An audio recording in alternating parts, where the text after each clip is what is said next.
منفردا بأسلوبه المتميز في التلاوة. لم يكن مقلدا من أحد من مشاهير القراء رغم إعجابه وتأثره بالعديد منهم. حياته الأولى حتى مرحلة الشباب كان متأثرا بالشيخ كامل يوسف البهتيمي، وهذه كانت دعوة أبيه له منذ أن كان عمره 8 أعوام.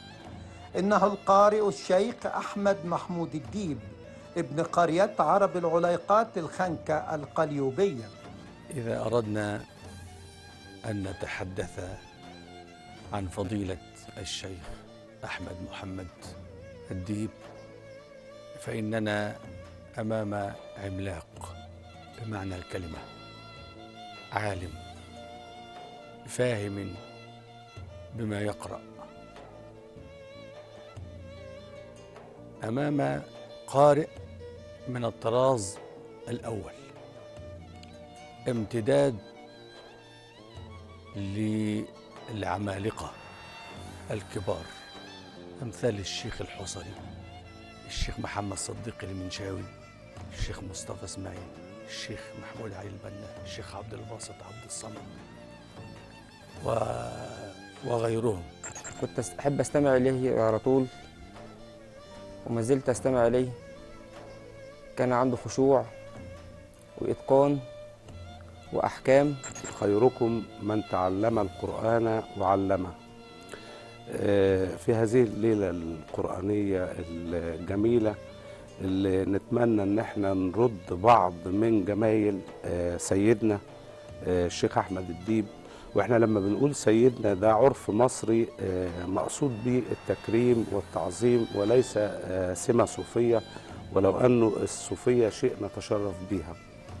الحقيقة أنا عاوز أتكلم عن جوانب إنسانية وجوانب مهنية في حدود معلوماتي عن الشيخ. طبعا أنا تلميذ من تلامذته، وعلاقتي بيه أفادتني كتير في كاريري وفي حياتي والعملية والعلمية فيما بعد. الشيخ أحمد كما قلت ما يميزه الإبداع، مش مجرد قارئ عادي، يعني مش مجرد قارئ عادي يقرأ القرآن وبالأحكام وبالقراءات، لا، قارئ مبدع.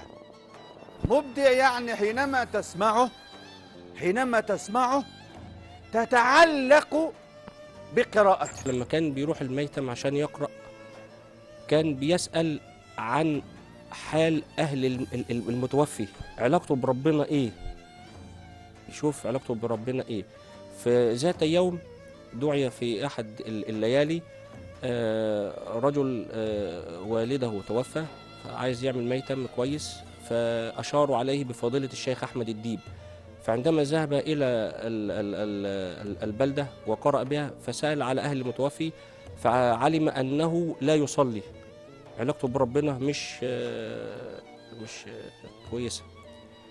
فلما جم طبعا بالليل وقاعدين فأشار عليه طبعا عند العشاء، فأشار عليه فقال له ائتني بالطبق الذي أمامك. فقال له يعني أنت عرفت إزاي إن في طبق قدامي كذا كذا كذا؟ فقال له كلمة: أنت أعمى البصيرة، الأعمى أعمى البصيرة. بسم الله الرحمن الرحيم. طه ما أنزلنا عليك القرآن لتشقى.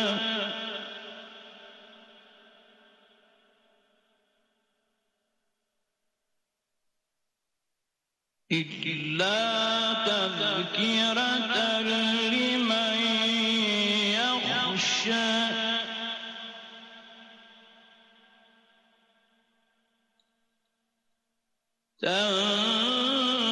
تنزيلا ممن خلق الأرض والسماوات العلى.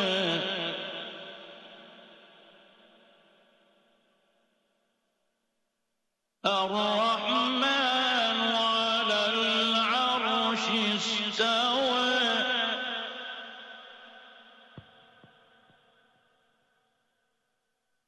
له ما في السماوات وما في الأرض وما بينهما وما تحت الثرى.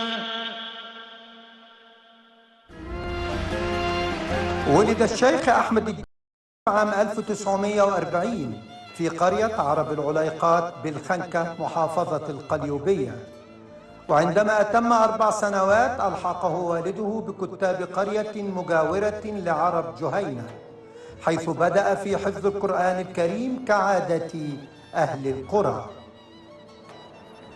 كان والده مصاحبا ذهابا وإيابا له حتى أتم حفظ القرآن الكريم وهو من العمر لا يتعدى 8 سنوات على يد محفظه الشيخ حسين أبو كريم. ولد فضيلة الشيخ أحمد الديب عام 1940 في قرية عرب العليقات التابعة لمركز الخنكة بمحافظة القليوبية. نشأ في أسرة بسيطة، وفقد إحدى عينيه وهو في سن مبكرة وهو عنده 4 سنوات. وفي ذات الوقت دعا له والده اللي هو جدي عليه رحمة الله، وكان يسمع فضيلة الشيخ كامل يوسف البهتيمي، فدعا الله أن يجعل ابنه مثل فضيلة الشيخ كامل يوسف البهتيمي عليه رحمة الله. فذهب به إلى كتاب القرية في قرية عرب جهينة، قرية بجوار قريتنا، على يد فضيلة الشيخ حسين أبو كريم. فضيلة الشيخ أحمد الديب كان أستاذا بمعنى الكلمة، مدرسة لها قواعدها ولها أصولها، مدرسة بصمة، يعني بصمة الشيخ أحمد الديب بصمة خاصة به، لون خاص به، فريد من نوعه. الشيخ أحمد كان في الجانب كمان اللي هو الذي يميز القارئ، يعني يميز القارئ اللي هو إيه أكتر؟ الوقف والابتداء.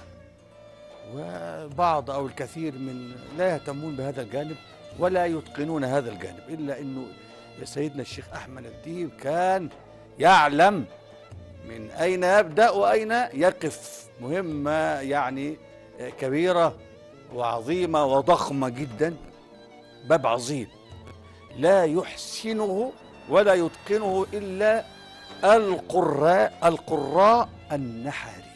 أنا التحقت بالكتاب بتاع سيدنا الشيخ أحمد الديب رحمة الله عليه، وكان عمري ساعتها 4 سنوات، وأتممت حفظ القرآن كاملا عنده وأنا عندي 8 سنوات. يعني خلال 4 سنوات فقط كنت أتممت حفظ القرآن الكريم، وده شيء أنا يعني بفتخر بيه، وأعتقد إن هو ده مش بيدل على ذكائنا احنا أو كده، إنما كان بيدل على التزام الشيخ نفسه. ودي سمة أساسية في الشيخ اتعلمناها منه، وبنحاول نعلمها لأولادنا كقدوة حسنة لينا رحمة الله عليه. جدي الشيخ أحمد الديب كان بياخدني معاه الكتاب ويحفظني القرآن. كان فذا وعبقريا، ومن ناحية الإتقان فبلغ المرتبة الأولى وأحرز قصب السبق في الإتقان. من ناحية عذوبة الصوت، من ناحية القراءات، من ناحية الوقف والابتداء. تم حفظ القرآن الكريم في سن مبكرة وهو عنده حوالي 9 سنوات. ثم بعد ذلك، بعد أن ختم القرآن أكثر من 4 مرات، ذهب به إلى سيدنا الشيخ محمد العروج لتعليمه القراءات. وتم في تعليم القراءات وهو في سن مبكرة وهو عنده 14 سنة. بعد ذلك كان يقرأ صورة الجمعة في المسجد في قريتنا وهو في سن صغيرة. ثم بعد ذلك بدأ قراءة المياتم وهو عنده 16 عام، وهو عنده 16 سنة. ثم بدأ في الشهرة، بدأ صيته في القرية وفي القرى المجاورة. وفي بعض الليالي وذات ليلة من الليالي دعي مع فضيلة سيدنا الشيخ عبد الباسط عبد الصمد، وعندما سمع تلاوته أثنى عليه خيرا وقال: عندكم قارئ مثل هذا وتأتون به؟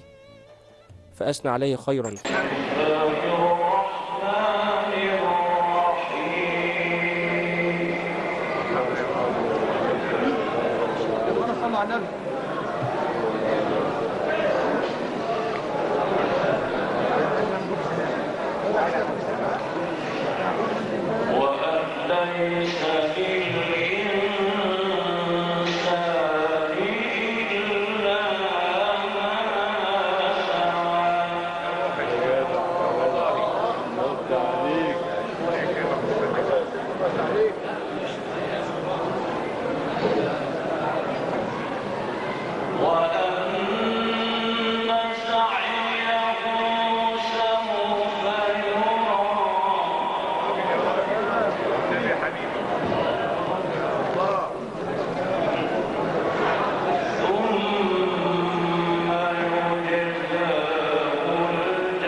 كان والد الشيخ أحمد الديب محبا لإذاعة القرآن الكريم ومستمعا جيدا لها، ومن أشد معجب الشيخ البهتيمي، حتى أنه دعا الله ذات يوم قائلا: اللهم اجعل ابني مثل هذا القارئ. ويبدو أن أبواب السماء في تلك اللحظة كانت مفتوحة على مصراعيها ليستجيب الله لدعوة الأب المحب للقرآن وللمقرئين. وفعلا تأثر الصغير بهذا الصوت لدرجة أنه عرف بالشيخ البهتيمي، إلا أنه خشي على نفسه من التقليد فأصبح صوته يفوق كثيرا من القراء وقتها. يطربك ويسعدك. صفات من ناحية التفخيم، من ناحية الترقيق، كل هذا. الغنن، يعني ما فيش غنى من في قراءة الشيخ الديب كده تطول عن حدها، لأنه الغنى لها زمن ولها مقدار معين عند العلماء ومعروف. فالقراءة عنده بحساب دقيق، بميزان، يعني تستعجب وأنت تستمع إليه. الوقوف نفسها، الوقف العارض عند سيدنا الشيخ أحمد الديب، يعني ماشي بحركتين يبقى كل القراءة حركتين، بأربع حركات، بست حركات، يعني كأنه ما كانش بيقرأ هكذا عفو الخاطر، لا، يبقى كان يقرأ يعلم. أكتر شيء أنا استفدته من سيدنا الشيخ أحمد الديب هو الالتزام والانضباط، وهو في ده قدوة حسنة. أنا بقول لحضرتك أنا خلصت القرآن الكريم كاملا من سن 4 سنين لسن 8 سنين، يعني في 4 سنوات. وده ليه؟ ما فيش غياب، يعني أنا لا أذكر إن هو غاب يوم إلا في فترة الحج، أنا فاكرها لغاية دلوقتي. الكلام ده من حاجة و40 سنة. فترة الحج الوحيدة اللي غابها سيدنا الشيخ أحمد ديب، فيما عدا ذلك ال4 سنين اللي أنا أتممت فيهم حفظ القرآن، وقعدت معاه بعدها 4 سنين في الكتاب براجع لغاية سنة وأنا في تانية إعدادي براجع عنده القرآن يوميا، لأن أنا كنت أزهري وما زلت أزهري. لم يقلد أحدا، بل كان الشيخ الديب هو الشيخ الديب، وتلاواته تشهد له بذلك. والشيخ أحمد ديب شهد له القاصي والداني، وشهد له العوام والخواص. دعي فضيلة الشيخ أحمد ديب وأتى بنفسه، وأنا جلست معه وقال لي أنا لم يعني ما خليتش أي حد من اللي عندي في السواقين في المصنع أو الشركة يجيبوه، لا، لأن أنا عارف فضل وقدر فضيلة الشيخ أحمد الديب. دعي، وذات مرة دعي مع فضيلة سيدنا الشيخ الحصري، وفي ذات الوقت كان يشتهر بسورة الحقة، فطلب منه أحد المعزين أن يقرأ سورة الحقة في الختام، فبدأ بقراءة آخر سورة المنافقون، ثم أتى بعد ذلك بسورة الحقة. فبعد أن ختم التلاوة رأى الشيخ عليه علامات غضب، فسأل هل أنا غلطت في حاجة في القراءة، في حاجة في التلاوة، هل في حاجة في الأحكام؟ قال له لا، أنا القراءة جيدة وجميلة، لكنك لماذا لم تأتي بعد سورة المنافقون سورة التغابن؟ القرآن متواتر، إذا قرأت سورة لم تأتي السورة التي أتي بالسورة التي تليها. فأثنى عليه خيرا كثيرا. طبعا قرأ مع سيدنا الشيخ عبد الباسط عبد الصمد، مع سيدنا الشيخ هاشم هيبة، قرأ مع سيدنا الشيخ الحصري، قرأ مع سيدنا الشيخ البنا، قرأ مع الجيل الكبار، وقرأ مع الجيل اللي هو الموجود حاليا، معظمهم الجيل اللي هو موجود حاليا، امثال سيدنا الشيخ الطاروطي، امثال سيدنا الشيخ نعينع، وقرأ مع فضيلة سيدنا الشيخ محمد عبد الوهاب الطنطاوي، وسيدنا الشيخ أحمد عامر. علماء القراءات يعرفون للشيخ أحمد الديب مقداره، يعرفون له وزنه، يعرفون له إتقانه، يعرفون له قوته في الأداء، في المخارج، في الصفات، في الأحكام، في القراءات. والعوام أيضا يعني يعشقون شيئا يسمى أحمد الديب. عندنا في محافظة القليوبية علم عندنا، وهو علم في القليوبية وفي مصر جميعا، مع كونه لم يكن قارئا إذاعيا، إلا أن قراء الإذاعة جميعا كانوا يعرفونه وكانوا يهبونه وكانوا يعني يحسبون له ألف حساب.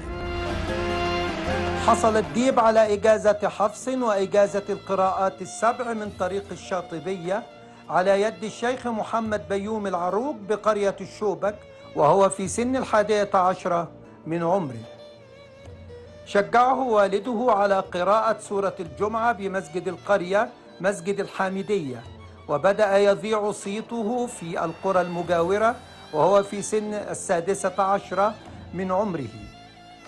ثم التحق بالمعهد الأزهري، لكنه لم يكمل تعليمه نظرا لظروفه الأسرية والصحية، وذلك لفقدان بصره.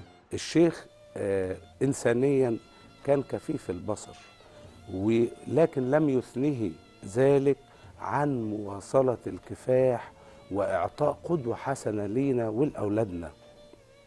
فكان رحمة الله عليه برغم أنه كفيف البصر ورقيق الحال في أسرة متواضعة، ومع ذلك كان مصر على الكفاح والوصول إلى مكانة عظيمة، وهذا ما حدث، ووجودنا النهاردة دليل على وصوله لهذه المكانة العظيمة. فضيلة سيدنا الشيخ أحمد الديب مدرسة من المدارس المحافظة القديمة، تلمس فيه سيدنا الشيخ طه الفشني والشيخ علي محمود، وتجد فيه هذا العبق وهذا الجمال. تأثر بمن قبله لا محال، يعني تأثر بالحصري وبالمنشاوي وبالبنا وبالبهتيمي، كان يعني يحب الشيخ البهتيمي جدا. في أول قراءته يحاكي صوت الشيخ كامل يوسف البهتيمي، إلا أنه استطاع أن يعني يجعل لنفسه مدرسة ولونا خاصا به. إذا سمعته قلت هذا الشيخ أحمد الديب، مدرسة ونسيج وحده. احنا بنفتخر بجدي كأسرة كاملة، كعائلة الديب كلها تفتخر بالشيخ أحمد الديب. طبعا سايب لنا اسم وسيرة نمشي عليها مدى الحياة. ربنا يرحمه رحمة واسعة ويسكنه في الفردوس الأعلى. عمل الشيخ أحمد الديب بوزارة الأوقاف مقيما للشعائر، وأخذ يتنقل من مسجد إلى آخر، إلا أنه استقر في مسجد القرية. وبعد أن حصل على الإجازة أسند إليه العمل كمحفظ بمعهد فتيات عرب العليقات، وكان يقوم بتحفيظ أولاد القرية